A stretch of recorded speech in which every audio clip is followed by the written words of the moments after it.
ಈ ಪ್ರಪಂಚದಲ್ಲಿ ಎಷ್ಟೇ ದೊಡ್ಡ ವ್ಯಕ್ತಿಯಾದರೂ, ಎಷ್ಟೇ ದೊಡ್ಡ ಕೋಟ್ಯಾಧಿಪತಿಯಾದರೂ,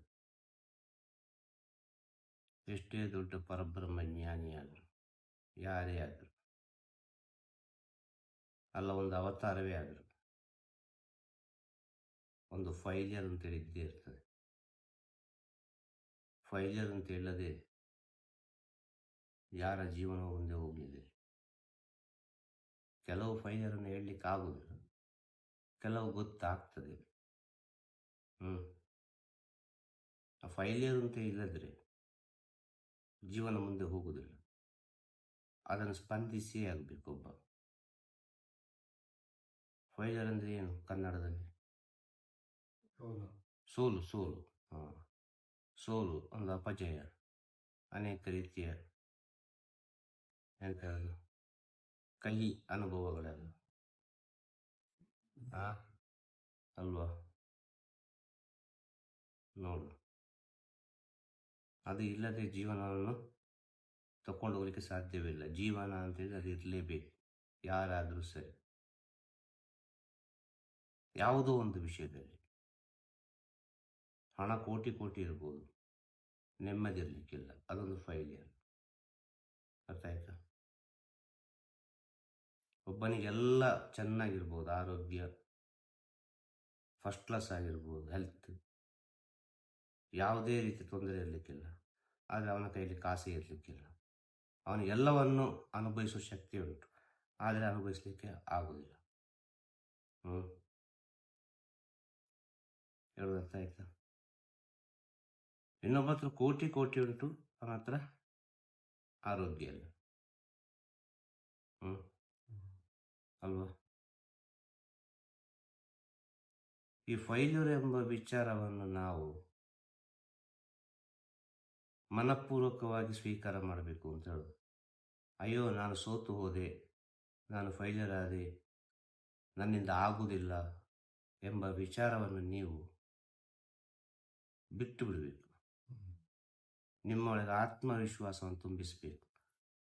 ಇವತ್ತು ನಾನು ಬಿದ್ದರೂ ನಾಳೆ ಹೇಳ್ತೇನೆ, ಎಲ್ಲೋ ಒಂದು ಕಡೆ ಈ ಪ್ರಪಂಚದಲ್ಲಿ ನನಗೆ ಅಂತೇಳಿ ಒಂದು ಜಾಗ ಇದೆ. ನಾನು ಹುಟ್ಟಿದ್ದೇನೆ, ಸುಮ್ಮನೆ ನಾನು ಹುಟ್ಟಲಿಲ್ಲ.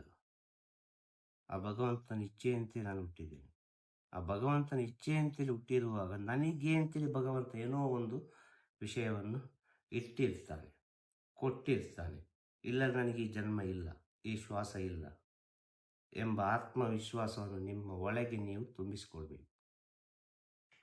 ಅದಕ್ಕೆ ನೀವೇ ಗುರು. ಆ ಆತ್ಮವಿಶ್ವಾಸ ನಿಮ್ಮ ಒಳಗೆ ತನ್ನಂಬಿಕೆ ಎಂಬುದು ಯಾವಾಗ ಬರ್ತದೆ, ಆವಾಗ ನಿಮ್ಮ ಜೀವನದಲ್ಲಿ ಏನು ಸಿಗ್ತದೆ ಅಂತ ಹೇಳಿದರೆ, ರಿಸ್ಕ್ ಸಿಗ್ತದೆ. ತುಂಬ ರಿಸ್ಕಿಗೆ ಏನು ಹೇಳೋದು ಕನ್ನಡದಲ್ಲಿ? ರಿಸ್ಕ್ ಸವಾಲುಗಳು, ಅನೇಕ ರೀತಿಯ ವಿಚಾರಗಳೆಲ್ಲ ಸಿಗ್ತದೆ. ಅದರಲ್ಲಿ ನೀವು ದಾಟಿ ಹೋಗಬೇಕು. ಆ ರಿಸ್ಕನ್ನು ನೀವು ಸ್ವೀಕಾರ ಮಾಡಿ ಆಗಬೇಕು, ಅಲ್ವಾ? ಇದು ಸತ್ಯ.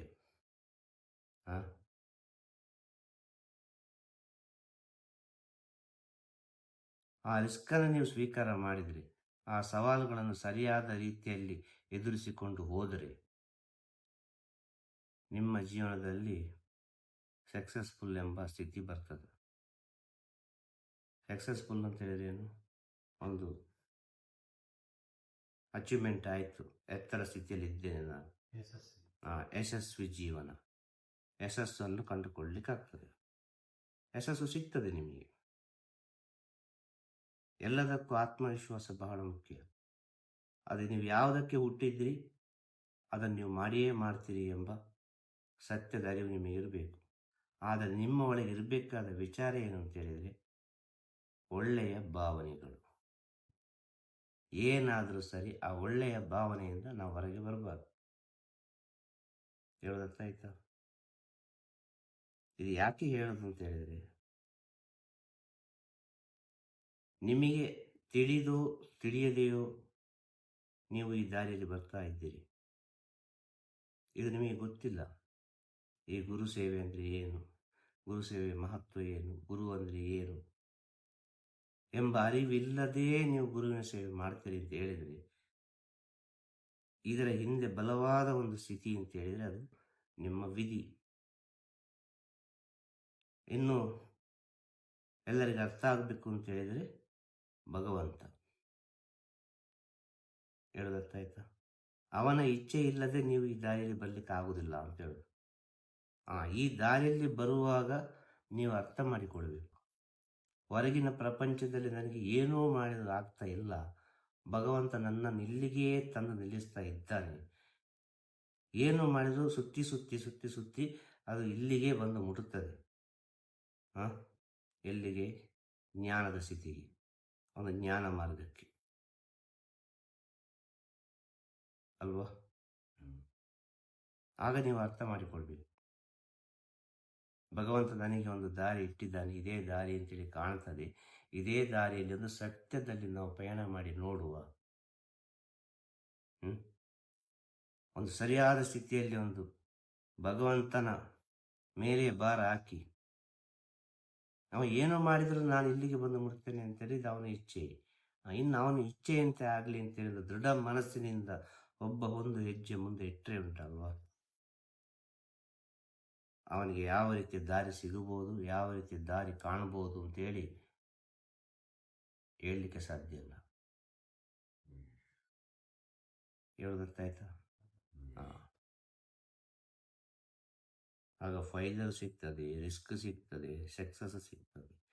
ಈ ಸಕ್ಸಸ್ ಸಿಕ್ಕಿದ ನಂತರ ಒಂದು ಸಿಗ್ತದೆ, ಅದು ದೊಡ್ಡ ಪರೀಕ್ಷೆ ಮನುಷ್ಯ ಜೀವನದಲ್ಲಿ,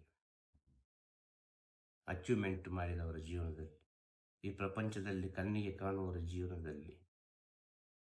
ಏನು ಗೊತ್ತಾ? ಅದನ್ನು ಕಾಪಾಡುವುದು, ಅದನ್ನು ಉಳಿಸಿಕೊಳ್ಳುವುದು, ಅದನ್ನು ಹೇಗೆ ಬೆಳೆಸುವುದು, ಅದನ್ನು ಹೇಗೆ ಉಳಿಸುವುದು, ಅದನ್ನು ಹೇಗೆ ಕಾಪಾಡುವುದು.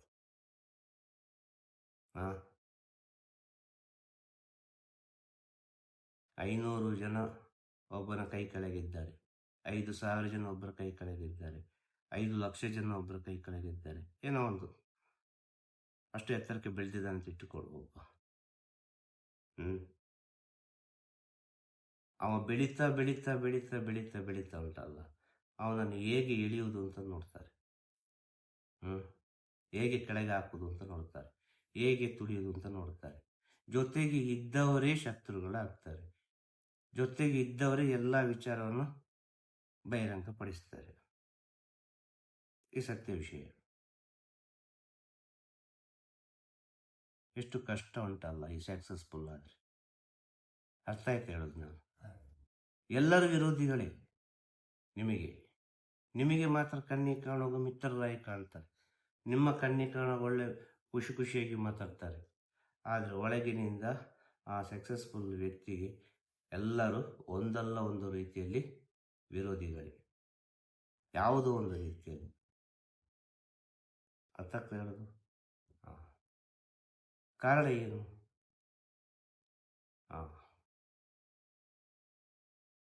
ತನ್ನ ಒಳಗಿರುವ ಕೆಲವು ಗುಣಗಳು. ಒಬ್ಬ ವ್ಯಕ್ತಿ ಸಕ್ಸಸ್ ಆಗಬೇಕು ಅಂತ ಹೇಳಿದರೆ, ಎತ್ತರ ಸ್ಥಾನಕ್ಕೆ ಹೋಗ್ಬೇಕು ಅಂತ ಹೇಳಿದರೆ, ಆ ಯಶಸ್ಸನ್ನು ಕಾಣಬೇಕು ಅಂತ ಹೇಳಿದರೆ ಅವನ ಶ್ರಮ ಎಷ್ಟಿರ್ಬೋದು, ಅವ ಎಷ್ಟು ಯೋಚನೆ ಮಾಡಿರ್ಬೋದು ಅಲ್ವಾ? ಒಂದೇ ಬೆಂಚಿನಲ್ಲಿ ಓದಿದವರು ಒಬ್ಬ ಡಾಕ್ಟರ್ ಆಗ್ಬೋದು, ಒಬ್ಬ ಇಂಜಿನಿಯರ್ ಆಗ್ಬೋದು, ಒಬ್ಬ ಪ್ರಧಾನಮಂತ್ರಿ ಆಗ್ಬೋದು, ಒಬ್ಬ ಕೂಲಿ ಕೆಲಸದವನ ಆಗ್ಬೋದು.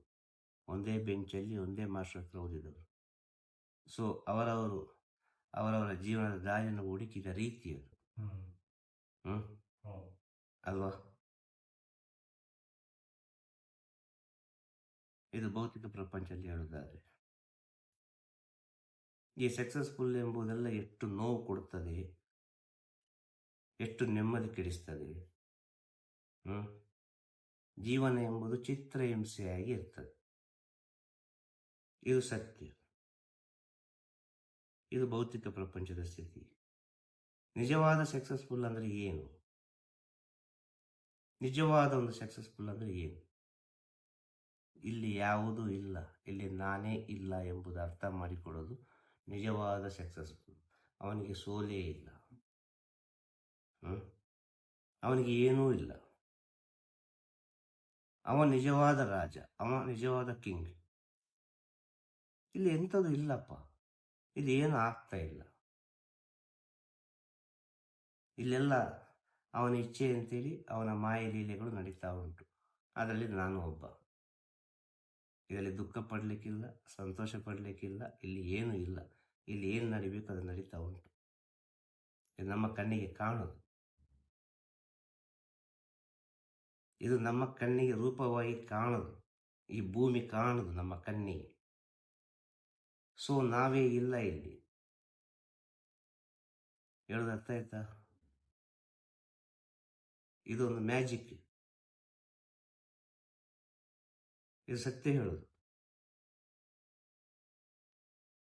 ಸೂಕ್ಷ್ಮವಾಗಿ ನೋಡುವಾಗ ಇಲ್ಲಿ ಕೇವಲ ಎನರ್ಜಿ ಮಾತ್ರ ಹೇಳುದು. ಈ ದೇಹ ಸಹ ಹೋಗ್ತದೆ ಚಿತ್ರ ಚಿತ್ರ ಚಿತ್ರ ಚಿತ್ರ ಆಗಿ. ಅಷ್ಟು ಸೂಕ್ಷ್ಮವಾಗಿ ನೋಡುವಾಗ ಇಲ್ಲಿ ಒಂದು ಎಂಪ್ಟಿ ಪ್ಲೇಸಿನಲ್ಲಿ ಇದೆಲ್ಲ ಕಾಣ್ತಾ ಉಂಟು ನಮಗೆ. ಯಾವುದು ಗೊತ್ತಾ? ಈ ಭೂಮಿ ಕಾಣ್ತಾ ಉಂಟು, ಈ ವಿಚಾರಗಳು ಕಾಣ್ತಾ ಉಂಟು, ಒಂದು ರೂಪ ಕಾಣ್ತಾ ಉಂಟು. ಎಲ್ಲವೂ ಎಂಪ್ಟಿ ಪ್ಲೇಸ್ನಲ್ಲಿ ನಮ್ಮ ಕಣ್ಣಿಗೆ ಕಾಣ್ತಾ ಉಂಟು. ಹೇಳೋದರ್ಥದ ಈ ಸ್ಥಿತಿಯನ್ನು ತಿಳಿದರೆ, ಈ ಸತ್ಯವನ್ನು ತಿಳಿದವ ಇಲ್ಲಿ ಏನು ಇಲ್ಲ ಅಂತ ಹೇಳಲಿಕ್ಕೆ ಸಾಧ್ಯ. ಇಲ್ಲಿ ಯಾವುದೂ ಇಲ್ಲ ಅಂತ ಹೇಳಲಿಕ್ಕೆ ಸಾಧ್ಯ. ಈ ಸತ್ಯವನ್ನು ತಿಳಿದವ ಅವ ಹೇಳುದು ಯಾರಿಗೆ ಅರ್ಥ ಆಗ್ತದೆ ಅಂತೇಳಿ ಗೊತ್ತಿಲ್ಲ. ಇದು ಇನ್ನೂ ಸೂಕ್ಷ್ಮ. ಯಾಕೆಂದ್ರೆ ಅದು ಮನುಷ್ಯನಿಗೆ ಅರ್ಥ ಆಗುವ ಸ್ಥಿತಿಯಲ್ಲಿ ಇಲ್ಲ. ಮನುಷ್ಯನಿಗೆ ಅರ್ಥ ಆಗುವ ಸ್ಥಿತಿಯಲ್ಲಿ ವರ್ಣನೆ ಮಾಡಲಿಕ್ಕೆ ಆಗುವುದಿಲ್ಲ. ಅದು ಅನುಭವದಲ್ಲಿ ನೋಡುವ ವಿಚಾರ, ಸತ್ಯದಿಂದ ತಿಳ್ಕೊಳ್ಳುವ ವಿಚಾರ. ಅದನ್ನು ಒಬ್ಬನಿಗೆ ವರ್ಣಿಸಲಿಕ್ಕೆ ಸಾಧ್ಯ ಇಲ್ಲ. ಅದು ಅವನವನಿಗೆ ಯಾವ ರೀತಿ ಜ್ಞಾನಕ್ಕೆ ಕಾಣ್ತದೋ ಆಯಾ ರೀತಿಯ ವರ್ಣಿಸ್ತಾರೆ. ಹೇಳೋದು ಅರ್ಥ ಆಯ್ತಾ? ಒಟ್ಟಿನಲ್ಲಿ ಹೇಳಿದರೆ ಇಲ್ಲೊಂದು ಎಂಪ್ಟಿ ಪ್ಲೇಸ್ ಇದೆ. ಎಂಪ್ಟಿ ಪ್ಲೇಸಿನಲ್ಲಿ ಈ ಎಲ್ಲ ಅಣುಗಳು, ನಾವೆಲ್ಲ ಒಂದು ಅಣು, ಗೊತ್ತಾಯ್ತಲ್ಲ? ಇದು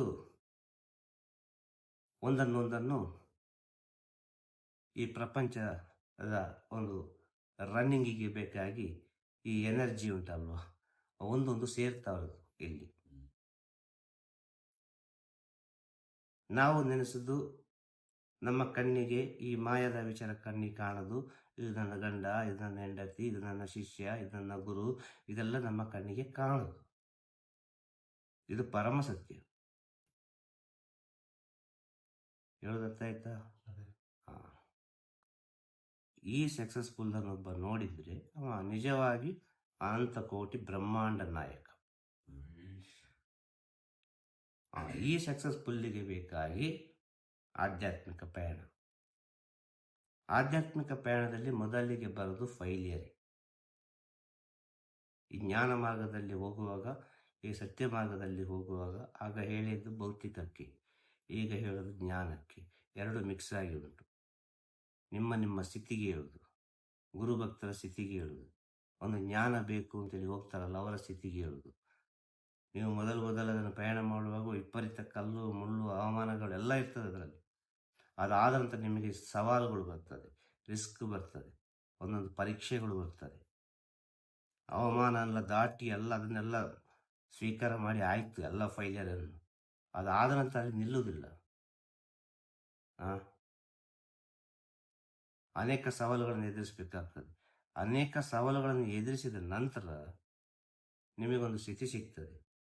ಆ ಸ್ಥಿತಿ ಸಿಕ್ಕಿದ ನಂತರ ಆ ಸ್ಥಿತಿಯನ್ನು ತಪ್ಪಿಸ್ಲಿಕ್ಕೆ ಕೂಡ ಸಾವಿರ ಮಾಯಗಳು ಸೃಷ್ಟಿಯಾಗ್ತದೆ. ಆಗ ನೀನು ಹೇಗೆ ಅಂತೇಳಿರು. ಹೇಳೋದರ್ಥ ಆಯ್ತಾ? ಇಷ್ಟೆಲ್ಲ ಮಾಡಿದ್ದಿ, ಫೈಜರನ್ನು ನೋಡಿದ್ದಿ, ರಿಸ್ಕನ್ನು ನೋಡಿದ್ದಿ, ಸಕ್ಸಸ್ಫುಲ್ ಅನ್ನು ನೋಡಿದ್ದಿ. ಆ ಸಕ್ಸಸ್ಫುಲ್ಲಿನ ಮೇಲೆ ಒಂದು ವಿಚಾರ ಉಂಟಲ್ಲ, ಅಲ್ಲಿರುವುದು ಎಲ್ಲ ಜಡ್ಜ್ಮೆಂಟ್. ಆಗ ನೀನು ಹೇಗೆ ಆ ಮಾಯೆ ಜೊತೆ ನೀನು ಹೇಗೆ ಇರ್ತಿ? ಆಗ ನೀನು ಇಲ್ಲಿ ಮಾಡಿದ ಇದೆಲ್ಲ ಸಾಧನೆ. ಯಾವುದು? ಈ ಫೈಲರ್ ಎಂಬುದು ಸಾಧನೆ, ರಿಸ್ಕ್ ಎಂಬುದು ಸಾಧನೆ, ಸಕ್ಸಸ್ಫುಲ್ ಎಂಬುದು ಸಾಧನೆ. ಹೇಳೋದರ್ಥ ಆಯ್ತಾ? ಇದನ್ನು ಉಳಿಸಿಕೊಳ್ಳುವುದು ಉಂಟಲ್ಲ, ಅದು ಸ್ಥಿತಿ. ಪರೀಕ್ಷೆಗಳು ಆ ಸ್ಥಿತಿಯನ್ನು ಸರಿಯಾಗಿ ಅರ್ಥ ಮಾಡಿಕೊಂಡ ಕಾರಣ ಜ್ಞಾನಿಗಳು, ಯೋಗಿಗಳು, ಋಷಿಮುನಿಗಳು ಒಂದು ಹುಚ್ಚರ ಸ್ಥಿತಿಯಲ್ಲಿ ಇದ್ದುಬಿಟ್ರು. ಕೊನೆಗೆ ಒಂದು ಲಂಗೋಟಿ ಹಾಕಿಕೊಂಡು, ಒಂದು ಸ್ನಾನ ಮಾಡದೆ, ಯಾವುದೋ ಒಂದು ರೀತಿಯಲ್ಲಿ, ಯಾಕೆಂದ್ರೆ ಅದು ಹೋಗ್ತಾ ಹೋಗ್ತಾ ಹೋಗ್ತಾ ಹೋಗ್ತಾ ಹೋಗ್ತಾ ತನ್ನನ್ನು ತಾನು ಮರೆತು ಬಿಡ್ತದೆ. ಅದೆಲ್ಲ ಹೇಳುದು ಅರ್ಥ ಆಗುದಿಲ್ಲ ಕೊನೆಗೆ ಅವ್ರು ಏನು ಮಾತಾಡ್ತಾರೆ ಅಂತೇಳಿ. ಅಷ್ಟು ಸೂಕ್ಷ್ಮವಾಗಿರ್ತಾರೆ ಅವರು. ಅದನ್ನು ಕೇಳಿ ತಿಳ್ಕೊಳ್ಳೋ ಮನಸ್ಥಿತಿ ಇರಬೇಕು. ಇದು ಯಾವುದಕ್ಕೆ ಸಂಬಂಧಪಟ್ಟದ್ದು, ಇದು ಸೈನ್ಸಿಗೆ ಹೋಲಿಸಿದರೆ ಹೇಗೆ ಬರ್ತದೆ, ಇದು ಆಧ್ಯಾತ್ಮಿಕ ಹಳೆಯ ಪುರಾಣಕ್ಕೆ ಎಲ್ಲ ಋಷಿಮುನಿಗಳು ಸಿದ್ಧರುಗಳು ಹೇಳಿದ್ದಕ್ಕೆ ಯಾವ ರೀತಿ ಬರ್ತದೆ ಅಂತೇಳಿ ಒಳ್ಳೊಬ್ಬ ಬುದ್ಧಿ ಇದ್ದವ, ಒಳ್ಳೆ ಜ್ಞಾನದ ಅರಿವಿದ್ದವ, ಹಸಿವಿದ್ದವ ಅದನ್ನೆಲ್ಲ ಸೇರಿಸ್ತಾನೆ. ಆಗ ಅವನಿಗೆ ಗೊತ್ತಾಗ್ತದೆ, ಓ ಇಂಥ ವಿಷಯವನ್ನೇ ಇವರು ಹೇಳಿದ್ದಾರೆ. ಹೇಳೋದು ಅರ್ಥ ಆಯ್ತಾ? ಸಾಧನೆ ಮಾಡಿ ದೊಡ್ಡ ವಿಚಾರ ಅಲ್ಲ, ಸಾಧನೆ ಹೇಗೋ ಆಗ್ತದೆ. ಗುರುಸೇವೆ ಮಾಡುವಾಗ ಸಾಧನೆ ಎಂಬುದು ಹೇಗೋ ಆಗ್ತದೆ. ಸಾಧನೆ ಮಾಡಿದ ನಂತರ ನೀವು ಪಡ್ಕೊಂಡ ವಿಚಾರವನ್ನು ಕೊನೆಯವರೆಗೆ ಉಳಿಸಿಕೊಳ್ಳುವುದುಂಟಲ್ಲ, ಅದು ಬಹಳ ಮುಖ್ಯ ಅಂತ ಹೇಳೋದು. ಒಂದು ಮಾತು ಕೊಡೋದು ಮುಖ್ಯ ಅಲ್ಲ, ಆ ಮಾತನ್ನು ಉಳಿಸುವುದು ಉಂಟಲ್ಲ, ಅದು ಬಹಳ ಮುಖ್ಯ. ಯಾರೊಬ್ಬ ಉಳಿಸ್ತಾರೋ ಅವ ಈ ಪ್ರಪಂಚಕ್ಕೆ ಒಳ್ಳೆ ಸ್ಥಿತಿಯನ್ನು ಕೊಡ್ತಾನೆ, ಪ್ರಪಂಚವನ್ನು ಒಳ್ಳೆ ರೀತಿಯಲ್ಲಿ ಬೆಳೆಸ್ತಾನೆ. ಹೇಳೋದಾಯ್ತಾ? ರಾಜನು ಭಿಕ್ಷುಕನು ಒಂದಾಗುವ ಕಾಲ ಬಂದಿದೆ ಅಂತ ಹೇಳೋದು. ರಾಜನು ಭಿಕ್ಷುಕನು ಒಂದಾಗುವ ಕಾಲ ಬಂದಿದೆ, ಇನ್ನು ಮುಂದೆ ಆಗುವ ವಿಚಾರ. ಹಣ ಎಲ್ಲ ಕೆಲಸ ಮಾಡೋದಿಲ್ಲ, ಪದವಿ ಎಲ್ಲ ಕೆಲಸ ಮಾಡೋದಿಲ್ಲ, ಯಾವುದೂ ಇಲ್ಲಿ ಕೆಲಸ ಮಾಡೋದಿಲ್ಲ ಮುಂದೊಂದು ದಿನ. ಅದೇ ಹೇಳಿದ ರಾಜನು ಭಿಕ್ಷುಕನು ಒಂದಾಗುವ ಕಾಲ ಬಂದಿದೆ. ಹಣ ಯಾರಿಗೂ ಬೇಡ. ಎಲ್ಲವನ್ನು ಕಳೆದುಕೊಳ್ತಾರೆ ಈಗ. ಎಲ್ಲವನ್ನು ಕಳೆದುಕೊಂಡು ಕೊನೆಗೆ ರಾಮನಾಮ ಜಪವೇ ಆಂಜನೇಯ ಮಾಡಿದಾಗೆ ಪ್ರತಿಯೊಬ್ಬನು ರಾಧೆ ರಾಧೆ, ರಾಮ ಕೃಷ್ಣ ಗೋವಿಂದ ಶಿವ, ಹರ ಹರ ಮಹಾದೇವ್, ನಮಃ ಪಾರ್ವತಿ ಪತಿ, ಹರ ಹರ ಮಹಾದೇವ್, ಶಂಭೋ ಶಂಕರ ಅಂತ ಹೇಳಿ ಎಲ್ಲರೂ ಈ ದೇವಸ್ಥಾನ, ಆಶ್ರಮ, ಇನ್ನೆಂಥ ಜ್ಞಾನದ ಮಾರ್ಗವನ್ನು ಹುಡುಕಿಕೊಂಡು ಬರಲಿಕ್ಕೆ ಬಹಳ ಬೇಗದಲ್ಲಿ ಉಂಟು. ಪ್ರತಿಯೊಬ್ಬನು ಇಲ್ಲಿಗೆ ಬಂದು ಮುಟ್ಟಬೇಕು. ಇಲ್ಲಿಗೆ ಅಂದರೆ ಇಲ್ಲಿಗಲ್ಲ, ಜ್ಞಾನದ ಸ್ಥಿತಿಗೆ, ದೇವರು ಎಂಬ ಸ್ಥಿತಿಗೆ. ಅಲ್ಲಿವರೆಗೆ ಅನಾಹುತಗಳಾಗ್ತದೆ. ಈಗಲೇ ಒಂದು ಕೋಟ್ಯಾಧಿಪತಿ ಅಂತಲೇ ಒಬ್ಬಕ್ಕೆ ಯಾರು ಮಾಡೋದಿಲ್ಲ. ಅರ್ಥ ಆಯ್ತು? ಸತ್ಯದ ಅರಿವು ಅಷ್ಟ ಆಗಿದೆ ಮನುಷ್ಯನಿಗೆ. ಹೇಳೋದು ಅರ್ಥ ಆಯ್ತಾ? ನಮ್ಮ ಹಾಗೆಲ್ಲ ಹೊಟ್ಟೆಗೆ ಊಟನೇ ಮಾಡೋದು ಅಂತ ಕೇಳ್ತಾರೆ ಅಲ್ವಾ? ಏನು ಸ್ಪೆಷಲ್ ಉಂಟು ಅಂತೇಳಿ. ಅವನಿಗೇನು ಸ್ಪೆಷಲ್ ಉಂಟು, ಕೋಟಿ ಯಾರಿಗೆ ಅಂತ ಕೇಳ್ತಾರೆ ಈಗೆಲ್ಲ. ಯಾಕೆ ಅಷ್ಟು ಸ್ಪಿರಿಚುವಲ್ ಮಾತಾಡಲಿಕ್ಕೆ ಸ್ಟಾರ್ಟ್ ಮಾಡಿದ್ದಾರೆ ಎಲ್ಲರೂ. ಇದೆಲ್ಲ ಏನಿಲ್ಲ, ಶಾಶ್ವತ ಇಲ್ಲ, ಇದೆಲ್ಲ ವೇಸ್ಟ್, ಇದೆಲ್ಲ ವೇಸ್ಟ್, ಇದೆಲ್ಲ ವೇಸ್ಟ್ ಅಂತೇಳಿ. ಇದು ವೇಸ್ಟ್ ವೇಸ್ಟ್ ವೇಸ್ಟ್ ವೇಸ್ಟ್ ಅಂತ ಹೇಳಿ ಒಂದು ದಿನ ವೇಸ್ಟೇ ಆಗ್ತದೆ ಅಂತ ಹೇಳೋದು. ಅದಕ್ಕೆ ಬೇಕಾಗಿ ಇಷ್ಟೆಲ್ಲ ಜನ ಹೇಳೋದು. ಇಷ್ಟೆಲ್ಲ ಪ್ರಪಂಚದಲ್ಲಿ ಒಂದು ಸೈಡಿಂದ ಪಾಸಿಟಿವ್ ಮಾತಾಡ್ತಾರೆ. ಆಧ್ಯಾತ್ಮಿಕ ಟೋಟಲ್ ಆಗಿ ಯಾವುದ್ಯಾವುದ್ರಲ್ಲಿ ಒಳ್ಳೆದ ಕೆಟ್ಟದ, ಅದರಲ್ಲಿ ಪ್ರಪಂಚಕ್ಕೆ ಒಳ್ಳೆದುಂಟ ಕೆಟ್ಟದುಂಟ, ಒಟ್ಟಿನಲ್ಲಿ ಒಂದು ಪಾಸಿಟಿವ್ ಆದ ವಿಷಯವನ್ನು ಅವರವ್ರಿಗೆ ತಿಳಿದದ್ದು ಹೇಳ್ತಾರೆ ಅಲ್ವಾ? ಅಲ್ಲಿ ಸತ್ಯ ಉಂಟ ಸುಳ್ಳು ಅದು ಬೇರೆ ವಿಷಯ. ಆದರೆ ಒಟ್ಟಿನಲ್ಲಿ ಹೇಳುವಾಗ ಅದದ್ದು ಭಗವಂತನ ವಿಚಾರ, ಧ್ಯಾನದ ವಿಚಾರ, ಯೋಗದ ವಿಚಾರ, ಕೀರ್ತನೆಗಳು, ಅದು ಇದು ಯಾವುದ್ಯಾವುದೋ ರೀತಿಯಲ್ಲಿ ಮಾತಾಡ್ತಾ ಉಂಟು ಅಂತ ಹೇಳಿದರೆ ಪ್ರಪಂಚ ಇನ್ನು ಮುಂದೆ ಎಷ್ಟು ಮಾತಾಡಲಿಕ್ಕಿಲ್ಲ ಅಂತೇಳಿ ನೀವೇ ಯೋಚನೆ ಮಾಡಿ. ಇನ್ನು ಮುಂದೆ ಎಷ್ಟು ಸತ್ಯವನ್ನು ಕಂಡುಹಿಡಿಯಲಿಕ್ಕಿಲ್ಲ ಅಂತೇಳಿ ನೀವೇ ಯೋಚನೆ ಮಾಡಿ. ಇನ್ನು ಮುಂದೆ ಈ ಸೈನ್ಸು ಎಂಬ ವಿಚಾರ ಏನಾಗ್ತದೆ ಅಂತ ಹೇಳಲಿಕ್ಕೆ ಸಾಧ್ಯ ಇಲ್ಲ. ಅದೇ ರೀತಿ ಆಧ್ಯಾತ್ಮಿಕ ಎಂಬ ವಿಚಾರ ಏನಾಗ್ತದೆ ಅಂತ ಹೇಳಲಿಕ್ಕೆ ಸಾಧ್ಯ ಇಲ್ಲ. ದೊಡ್ಡ ಘರ್ಷಣೆ ಆಗ್ಬೋದು ಕೊನೆಗೆ. ಹ್ಮ್ ದೊಡ್ಡ ಘರ್ಷಣೆ ಆಗ್ಬೋದು. ಹೇಳು. ಯಾರೋ ಒಬ್ಬ ಅಮೆರಿಕದಲ್ಲಿ ಕೋಟ್ಯಾಧಿಪತಿ ಅಲ್ಲ, ಎಷ್ಟು ಎಕರೆ ಜಮೀನು ತೆಗೆದು ಅಂತ ವ್ಯವಸಾಯ ಮಾಡ್ತಾ ಇದ್ದಾನೆ. ಇದೇ ಬೆಸ್ಟ್ ಅಂತೇಳಿ. ಈ ಸತ್ಯದ ಅರಿವು ಹೇಗೆ ಬಂತು? ಏನು ಹೆಸರಿದ್ದೆ ನಂಗೆ ಗೊತ್ತಿಲ್ವಾ? ಕೋಟ್ಯಾಧಿಪತಿ ಅಷ್ಟೆ. ಎಷ್ಟೋ ಎಕರೆ ಜಮೀನು ತೆಗೆದು ವ್ಯವಸಾಯ ಮಾಡಿದರೆ ಈ ಭೂಲೋಕ ಚೆನ್ನಾಗಿರ್ತದೆ ಅಂತೇಳಿ. ಈ ಅರಿವು ಎಲ್ಲಿಂದ ಬಂತು? ಅದು ಕೋಟ್ಯಾಧಿಪತಿಗೆ ಬಂದ ಕಾರಣ ಅದು ಎಲ್ಲರೂ ಪಾಲಿಸ್ತಾರೆ. ಆಗ ಭಗವಂತ ಎಲ್ಲಿ ಕೊಡಬೇಕು ಅಲ್ಲಿ ಕೊಟ್ಟಿದ್ದಾನೆ. ಇದನ್ನು ಸಹ ಆಲೋಚನೆ ಮಾಡಬೇಕು. ಆ ಭಗವಂತನ ಲೀಲೆಯನ್ನು ಅರ್ಥ ಮಾಡಿಕೊಳ್ಳೋದಷ್ಟು ಸುಲಭ ಅಲ್ಲ. ಆದ ಕಾರಣ ಯಾರ್ಯಾರನ್ನು ಅರ್ಥ ಮಾಡಿಕೊಳ್ಳೋದಂತ ನಮ್ಮನ್ನೇ ನಾವು ಅರ್ಥ ಮಾಡಿಕೊಂಡ್ರೆ ಭಾಳ ಒಳ್ಳೆಯದು.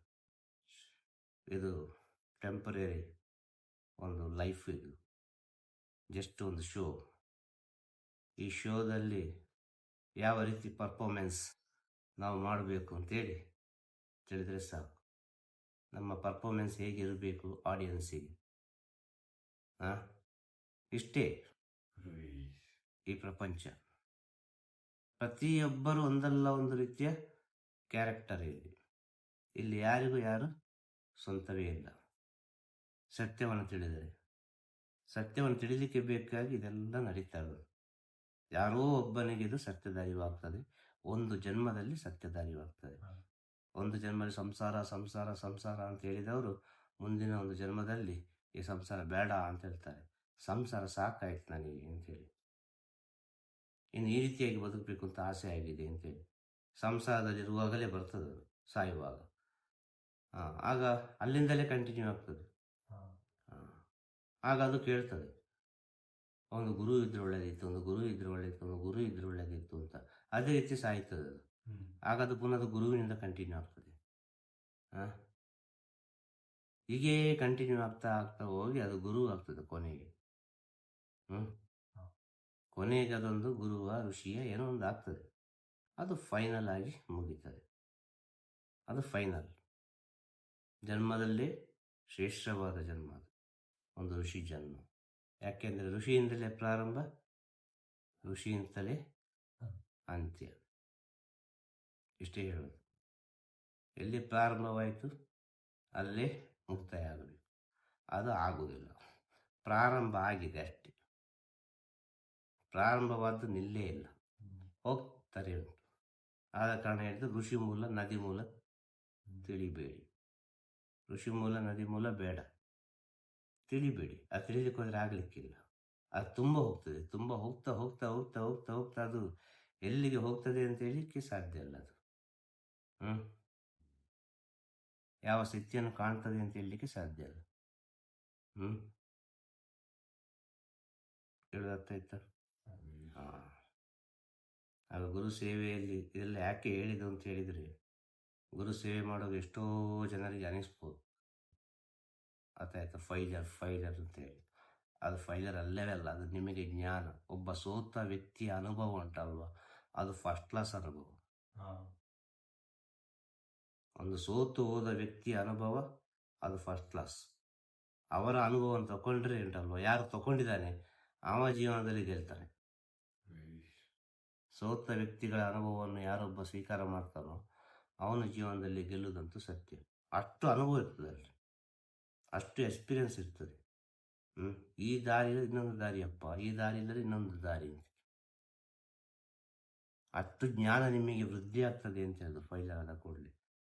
ಆಗ ಬಿಟ್ಟು ಬಿಡಬಾರ್ದು. ಅದು ಆತ್ಮವಿಶ್ವಾಸ, ಈ ಜನ್ಮದ ಬಗ್ಗೆ ಅರಿವು, ಇದನ್ನೆಲ್ಲ ತಿಳಿಬೇಕು. ಕೊನೆಗೆ ಈ ಜನ್ಮವನ್ನು ಬಿಟ್ಟು ಹೋಗುವ 10 ಜನಕ್ಕೆ ಒಳ್ಳೆಯದು ಮಾಡಿ ಹೋದೆ, 10 ಜನಕ್ಕೊಂದು ಒಳ್ಳೆಯದು ಹೇಳಿ ಹೋದೆ ಎಂಬ ಆತ್ಮ ತೃಪ್ತಿಯಿಂದ ಈ ದೇಹವನ್ನು ಪಂಚಭೂತಗಳಿಗೆ ಕೊಟ್ಟು ಇನ್ನೊಂದು ದೇಹವನ್ನು ಪಂಚಭೂತದಿಂದ ಪಡ್ಕೊಳ್ಬೇಕು. ಈ ದೇಹವನ್ನು ಬಿಟ್ಟು ಇನ್ನೊಂದು ದೇಹವನ್ನು ಪಡ್ಕೊಳ್ಬೇಕು. ಆಗ ಮಾನವ ಜನ್ಮಕ್ಕೂ ಮಾನವ ಜನ್ಮದ ಪಯಣಕ್ಕೂ ಸರಿಯಾದ ಅರ್ಥ ಸಿಗುವುದು. ಹೇಳಿ ಗೊತ್ತಾಯ್ತಾ? ಶುಭವಾಗಲಿ. ತಿರುಚಿಟ್ರಂಬಲಂ. ಗುರುವೇ ಶರಣಂ. ನಮಃ ಶಿವಾಯ. ನಮಃ ಶಿವಾಯ. ನಮಃ ಶಿವಾಯ.